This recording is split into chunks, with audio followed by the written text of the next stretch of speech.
চট্টগ্রাম বিশ্ববিদ্যালয়ের কেন্দ্রীয় ছাত্র সংসদ ও হল সংসদের নবনির্বাচিত প্রতিনিধিরা আনুষ্ঠানিকভাবে শপথ নিয়েছেন। বৃহস্পতিবার দুপুর 12:30টায় সমাজবিজ্ঞান অনুষদ মিলনায়তনে শপথ পাঠ করান বিশ্ববিদ্যালয়ের উপাচার্য ও চাকসুর সভাপতি অধ্যাপক ডক্টর মোহাম্মদ ইয়াহিয়া আক্তার।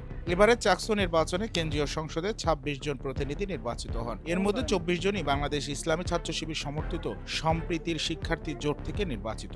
ভিপি পদে শপথ নেন ইব্রাহিম হোসেন রনি, জিএস পদে সাইদ বিন হাবিব এবং এজিএস পদে ছাত্রদল সমর্থিত আইয়ুবুর রহমান তৌফিক। ১৮টি সম্পাদকীয় পদের মধ্যে ১৭টিতেই জয় পেয়েছেন শিবির সমর্থিত প্রার্থীরা। এছাড়া হল সংসদে নির্বাচিত ২১০ জন প্রতিনিধিও আজ শপথ নেন। মোট ২৩৬ জন নবনির্বাচিত প্রতিনিধি আনুষ্ঠানিকভাবে দায়িত্ব গ্রহণের পথে এগিয়ে গেলেন। শপথ অনুষ্ঠানে উপাচার্য অধ্যাপক ইয়াহিয়া আক্তার বলেন, সুন্দর ও শান্তিপূর্ণ পরিবেশে শপথ অনুষ্ঠান হয়েছে। আমরা আশা করি নবনির্বাচিত প্রতিনিধিরা শিক্ষার্থীদের কল্যাণে দায়িত্বশীল ভূমিকা রাখবেন। দীর্ঘ বিরতির পর অনুষ্ঠিত এই শপথ অনুষ্ঠানের মধ্য দিয়ে চট্টগ্রাম বিশ্ববিদ্যালয়ের ছাত্র রাজনীতিতে নতুন নেতৃত্বের যাত্রা শুরু হলো।